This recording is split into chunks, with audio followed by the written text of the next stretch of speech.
Eli Drinkwitz says there's been no separation in the quarterback competition at Missouri. I'll tell you why I'm not changing my mind, at least not yet.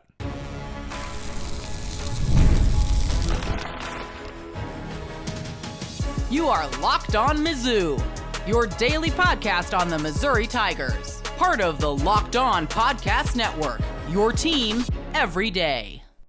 Hey, all you true sons and daughters, I'm John Miller, your Mizzou mafioso and the central scrutinizer of Missouri Tigers football and basketball. On today's show, I want to talk about a potential recruiting battle between Missouri and Kansas for Branson's Ethan Taylor. Also, what changed offensively that hurt the Tigers a little bit from 23 to 24? How can they get back there this season? I want to talk about all that coming up on the show. Today's episode is, by the way, brought to you by FanDuel. Right now, new customers can get $150 in bonus bets when your first $5 bet wins. And again, according to Eli Drinkwitz, KREF Sports just yesterday was talking about the Missouri quarterback battle between Beau Pribula and Sam Horn and said, quote, there really hasn't been any separation. And then went on to say that Pribula started off camp strong, then Horn had some strong moments, basically intimating that it's been back and forth. Well, I'll tell you this. I have absolutely no truthful idea of what's going on behind the scenes. And by the way, it doesn't seem like media members who actually get to attend these practices and are permitted to have any real idea of what's going on either, because, well, they aren't permitted to have any idea of what's going on. They don't get to see one-on-ones or even 7-on-7s, 11-on-11s. I guess they saw some one-on-ones between the receivers and the DBs. That was about as exciting as it's gotten so far, it would seem, at fall camp for your traditional media members. God bless them for going down there. It just doesn't seem like they're getting a lot of value for their time. But all of this is to say, in a vacuum of information, I'm still going to stick with my instincts, which is to say that I'm still going to be very surprised if Pribula is not your week one starting quarterback. And honestly, as long as he's healthy, I'm assuming he's going to be your Missouri starting quarterback. And it's going to take something pretty major over the next couple weeks or so before, as we're about 20 days out here from the opener, it's going to take something pretty major to get me off of that opinion. And especially when you go back and you look at the Missouri timeline of the last couple of quarterback battles. Let's go back to 2022 when Brady Cook was trying to hold off Sam Horn and also Tyler Macon and Jack Abraham technically as well. Well, actually, Cook was named the starter back in 2022 on August 9th. That would be tomorrow for those of you listening as this recording is happening. On the day this recording is happening, I should say. Well, that's 23 days before that 2022 opener. We are now, again, obviously, look at my time clock here. We're 20 days out here in about 6 hours or so. So that tells me that when Eli Drinkwitz is ready to name his starting quarterback, he'll name him. Even in the offseason, his first season, it wasn't a doubt that Sean Robinson was going to be the starter. It just wasn't until week 3 when Connor Bazelak officially took over. In 2023, by the way, there was no starter officially named. And in fact, the plan going into the opener was for Brady Cook to take the first half. This is an important distinction, by the way. Horn played the second half, which was apparently always the plan. But against South Dakota, part of this could be circumstances for sure. But Horn only threw about a handful of passes in that game. Brady Cook had much more of a chance to air the ball out and show what he could do. So my, again, assumption here in a vacuum of information is that Brady Cook was always your starting quarterback, more or less. He would have had to have played horribly in that South Dakota game to not win the job, because after that game, well, the split was over. Eli Drinkwitz announced that week 2 against Middle Tennessee, Cook was going to be your starter. Now, the offense really struggled that week, took off against Kansas State in week 3, and the rest was history. But again, I think all of this is fairly important context here, because I'm starting to get 2023 vibes just in terms of how I think Eli Drinkwitz is going to handle this. I'm starting to think it's going to be handled, just like the South Dakota game of 22. That is the 25 game against Central Arkansas. If I had to guess, I bet Beau Pribula plays the first half against Central Arkansas, and assuming a comfortable Missouri lead, I think Horn will get the second half reps against Central Arkansas. And once again, I'm going to assume Pribula will be the starter and will take all of the starters' reps against Kansas. That's simply how I see this playing out. I could be wrong. Again, a vacuum of information, a lot of assumptions. Well, that's when you make the old tookus out of you and me sometimes, but I still don't think I'm going to be wrong on this one, folks. We'll just have to see how it plays out over the coming weeks. Now, the difference between Missouri's offense in 23 and 24 may at first glance not seem like the biggest change in the world, and maybe it isn't, but the margin of error in the highly, highly competitive Southeastern Conference really is razor thin. And if you look back to 2024, this previous season, of course, Missouri was below average compared to the rest of the SEC offensively in just about every category, with the exception of turnovers. Missouri only turned it over 5 times. That's interceptions and fumbles lost, of course, in SEC play. Compare that to the leaders, Arkansas and Texas, at 14 apiece. Well, the opposite was true in 23, where Missouri was above average and even elite in a decent amount of categories. We're talking yards per play, first downs, touchdowns, red zone. I mean, I'm saying just about everything. Missouri was above average in 23 and then slipped down into the below average category in terms of the conference last season. Although Missouri also avoided turnovers very well in the 23 season as well. So it does seem like that is something maybe that is a feature of the Missouri offense moving forward. Hey, let's hope so. Or maybe we just got lucky. Or maybe just Brady Cook was really good at avoiding turnovers. And speaking of Cook, I think that when you look back on it, to me, that's the number one change. I think Cook was banged up and compromised injury-wise, even I think more than we were publicly aware last season. I even talked to Brady's father, Jim, a little bit about that, and he basically said as much. And I think the evidence for that was pretty clear in the Music City Bowl when Brady had a month to rest his body. Well, suddenly he and the Missouri offense looked like a different and much more explosive animal, I thought, and against one of the better defenses, certainly in the Big Ten, if not the entire country, in the Iowa Hawkeyes. So that was the biggest difference, because when you look at it, of course, Cook was back. Burden and Theo Weiss were back.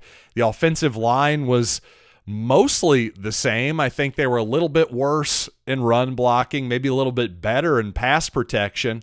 Also, the 24 offensive line objectively committed fewer penalties. So I'm going to say that was mostly a wash. And while losing Cody Schrader certainly hurt to some extent, I don't think that totally explains it either. So really what I get back to is a lack of explosive plays for Missouri, one way or the other. You know, some of that is a little bit noisy in terms of, hey, the difference between a 55-yard bomb and a 0-yard incompletion can be a fingernail at times. One way or the other, Missouri's offense has got to be a little bit more explosive, more like the 23 offense if it's going to be back to that level of play, and if Missouri's truly going to make a run at the college football playoff. But one other thing I'm looking at too, and I don't really know what position I want to take here. You have to think about play calling too. Of course, in 2023, Drinkwitz gives up his play calling responsibilities to Kirby Moore, and to great effect that season, obviously. A little bit of a setback last season Well, how much of that do we actually hang on more? Or is that more to the quarterback and his health and circumstances or a million other factors that could very well be at play? My point here is I'm still not totally sure what to make of Kirby Moore at this point, but I do think in week 2, assuming we have healthy quarterback play, I think week 2 against Kansas, if we're scheming guys open, hitting some more explosive plays, I think it's going to tell us that, hey, all the people who blamed the offensive coordinator for whatever Missouri's struggles were in 2024, relative struggles, of course, maybe a little too simplistic to just always blame the play caller.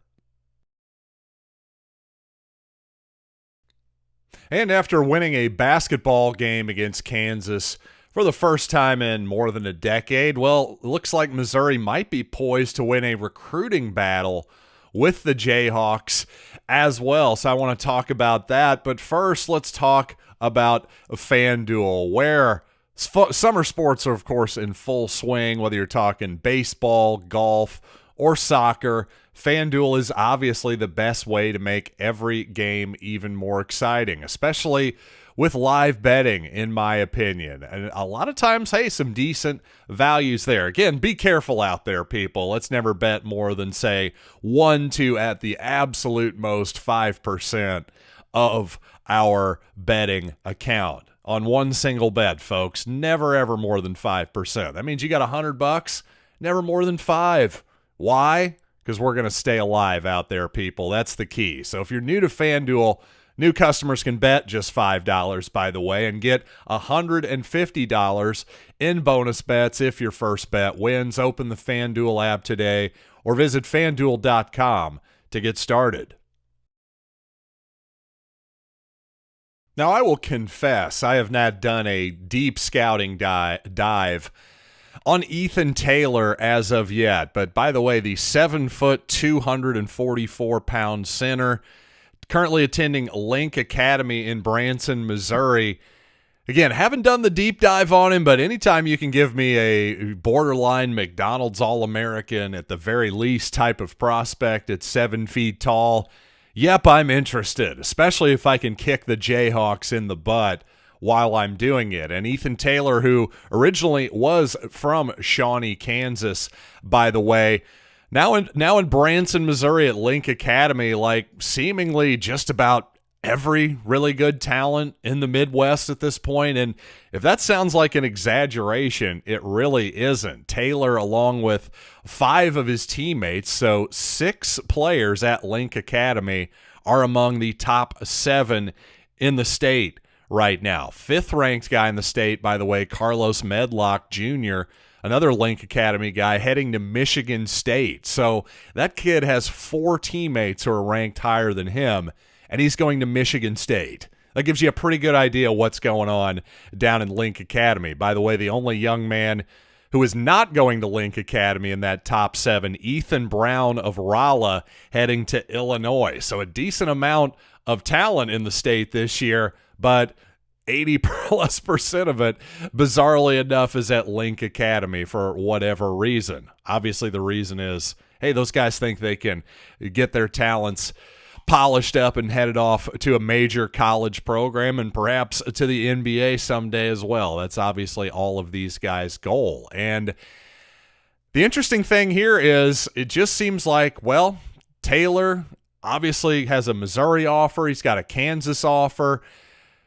Typically speaking, these are the types of players that Missouri can reel in. Of course, Dennis Gates started off with a very unusual player, the most unusual type of player for Missouri, and that's a 5-star national recruit from way out of the area, Inglewood, California. Definitely the state of California for sure. I believe Inglewood is correct. But regardless, that area is not a place where Missouri gets 5-star athletes. Basketball or football, for that matter, historically. Usually, it is somebody like Ethan Taylor from the state, or at least just across the state lines. Think Luther Burden, who was East St. Louis, his final year of high school. So to get somebody like Jason Crow Jr., a great start, a combo guard who is maybe the best scorer in the entire country, if you can pair him with Ethan Taylor, a big man, obviously, what a tremendous start. A guy who's the second-ranked center in the entire country, 23rd ranked player nationally, this according to 24/7 Sports. Now, he recently picked up an offer from Kentucky as well, so I thought I would check in at least with my colleague Derek Nicholson over at Locked On Jayhawks, and he says, well, the current situation with Taylor, as he understands it, is it just doesn't seem like Kansas is pushing as hard, and they're going for a couple of other guys perhaps. But he also continues here, but that was a few weeks ago, so I don't know. A lot of speculation here, but the point is it seems like Missouri is right in there, not only for Ethan Taylor, but also several other incredibly highly ranked and highly sought-after players in this class as well, including another big man on his own team, Link Academy's Tristan Reed, who's also listed as a center, but is a little bit smaller at 6'9", 230 pounds, but is a top 75 type of national recruit in his own right. So regardless of how all of this plays out, Missouri in on some big-time shooters like Aiden Chronister from Wichita as well. This is looking like an excellent class, and if you can give me, I know a lot of Missouri fans, I've said this before, I'll say it again, some Missouri fans are a little once bitten, twice shy, baby, about the five-man freshman class from last season. Oh, we can't keep them all. To me, if you can get that type of elite talent, you take them and let it sort of sort out as it goes. The idea of planning for 2-3 years in the future is a little bit out the window these days.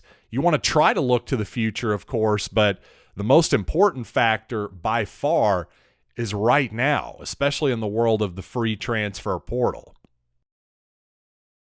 And coming up, Missouri recently announced it has sold out its football season tickets for the year, and also just some individual sellouts have been announced as well, including, I believe, Kansas and Alabama. But I suppose if you're a cynic, you might be going, what the heck took so long to sell out those games? Well, I have some thoughts on that coming up after these quick words.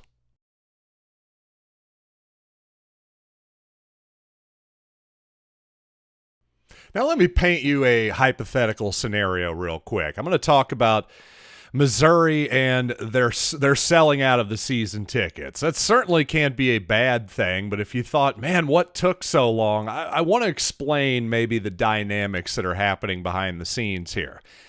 Imagine if you're like me, you mow your lawn, you've got a zero-turn mower, whatever you've got.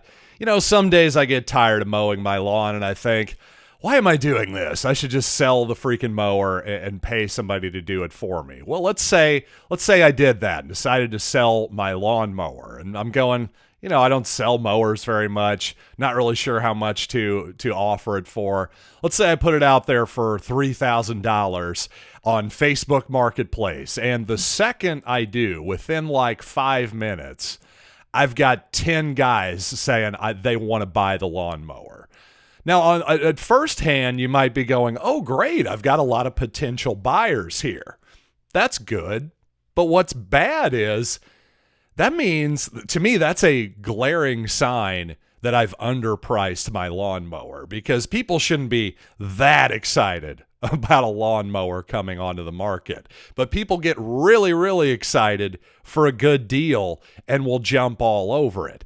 So to that point, I have to admit, if you're an everyday listener of this podcast, a few months ago, I was saying that I don't think Missouri actually has to chase live gate revenue. In other words, I don't think they just need to raise ticket prices to the point where they just absolutely 100% maximize revenue, because really the big money is in television and streaming rights and the ability for the home viewer to view the SEC and Missouri football. That's where the real money is.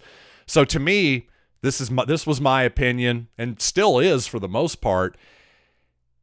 don't overprice the tickets. Just get butts in the seats. Create an excellent television product, because that's truly where your bread is buttered. But you know what? Maybe you can do both. And certainly if you're going to maximize revenue, you probably want to do both. And I think that, unfortunately, whatever way you want to look at it, competitively is kind of the way I'm looking at it. I think Missouri almost has to. They're almost in a position where they're forced to maximize revenue. So my point here is that if Missouri had sold out its season tickets the very first day they went on sale, well, that would be a great headline. It really would. You'd make a pretty graphic that you could put out there and brag about, wow, Missouri fans, you guys are stepping up. I love to see it, MIZ, all of that stuff. But if you're an accountant, if you're a stockholder, whatever way you want to look at it, if you're private equity, if you're the type of person, if realistically in this scenario, if you're Laird Veach, the Missouri athletic director, who is tasked really with getting as much money into the coffers of Missouri football, just like every other department in the country. But the reality is Missouri is at a deficit to the Georgias of the world, the Alabama, Florida, Auburn. Missouri is always going to be behind those heavy hitters, almost certainly will be for the foreseeable future. So it really would have been a mistake if Missouri had sold out of its season tickets, or indeed the individual tickets, very quickly from a revenue perspective. Again, just from a pure short term, we're going to maximize the amount of money that we have and then hopefully turn that money into talent on the field. Well, if that's the way you want to look at it, kind of hard to argue with, especially when Missouri does ultimately sell out, because there is, of course, the other side of that coin too.